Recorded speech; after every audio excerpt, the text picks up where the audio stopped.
આ તરફ વલસાડથી સમાચાર કેમ કે સતત વરસાદના કારણે ઔરંગા નદીના રૌદ્ર સ્વરૂપથી વલસાડની સ્થિતિ ખરાબ થઈ ગઈ છે। અનેક વિસ્તારો પાણીમાં ગરકાવ થઈ ગયા છે। લોકોને સુરક્ષિત સ્થળે સ્થળાંતર કરવું પડે તેવી સ્થિતિ સર્જાઈ છે।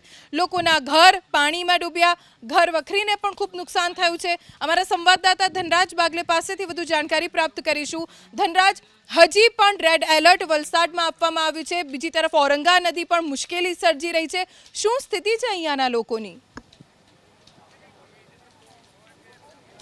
જી બિલકુલ, વિજરપોર હોય કે ધમડાચી કે પછી જવાહરનગર, આ દ્રશ્ય જોઈ શકો છો। જવાહરનગરના દ્રશ્યો છે જ્યાં પાણી જ પાણી નજરે આવી રહ્યું છે।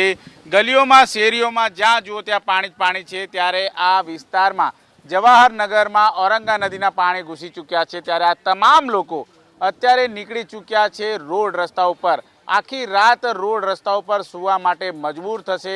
જોકે લોકોનું કહેવું છે કે તંત્ર તરફથી તેમને કોઈ પણ જાતની મદદ નથી મળી રહી, એ પ્રમાણેનો આક્રોશ પણ અત્યારે હાલ જોવા મળી રહ્યો છે। ત્યારે આ પ્રમાણે તમામ જે ગલીઓ જવાહરનગરમાં આવેલા તમામ ઘરો છે એ અત્યારે ડૂબાણમાં ગયેલા જોવા મળી રહ્યા છે। અને આ પ્રમાણેની સ્થિતિ જ્યારે સર્જાઈ હોય ત્યારે રામ ભરોસે આ જવાહરનગરના લોકો છે એ અત્યારે હાલ જોવા મળી રહ્યા છે। આ સ્થિતિ જોઈ શકો છો તમે। આ જવાહરનગરમાં રહેતા તમામ લોકો છે ઘર વખરી, ઘર છોડીને નીકળી આવ્યા છે, કારણ કે તેમના ઘરોમાં અત્યારે હાલ આ પ્રમાણે જે પાણી છે એ ઘૂસી ચૂક્યા છે। કેટલું પાણી હશે અંદર અને કઈ રીતની સુવિધાઓ કઈ મળી રહી છે ખરી મદદ? સુવિધામાં તો કોઈ નથી અત્યાર સુધીમાં, અને પાણી લગભગ અંદર 5 થી 6 ફૂટ જેટલું પાણી ખરું અંદર, અને બધાના ઘરમાં પાણી છે। રાતથી જ પાણી આવેલા છે, અને હજી કોઈ સુવિધામાં કંઈ દેખાતા ને આ પોલીસવાળાને લોકો ઉભેલા છે, પણ બીજી કોઈ જાતની સુવિધા નથી અહીંયા।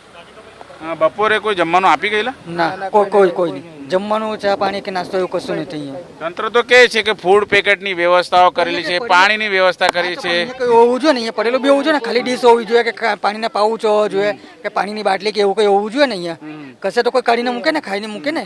વલસાડ કલેક્ટર, તમારે આ વાત જાણવાની જરૂર છે। જે પ્રમાણેની વાતો કરી રહ્યા છે કે તમામ ફૂડ પેકેટ આપવામાં આવી રહ્યા છે, તો આ લોકો શું જૂઠું બોલી રહ્યા છે? શું કહેશો, કઈ રીતે કોઈ બપોરે જમવાનું આવ્યું હતું? ના ના, નથી આવ્યું, કઈ નથી આવ્યું। પાણીનું કઈ બી નથી આવ્યું। સરપંચ નથી આવ્યું છે, ખીચડી સરપંચે મૂકેલી।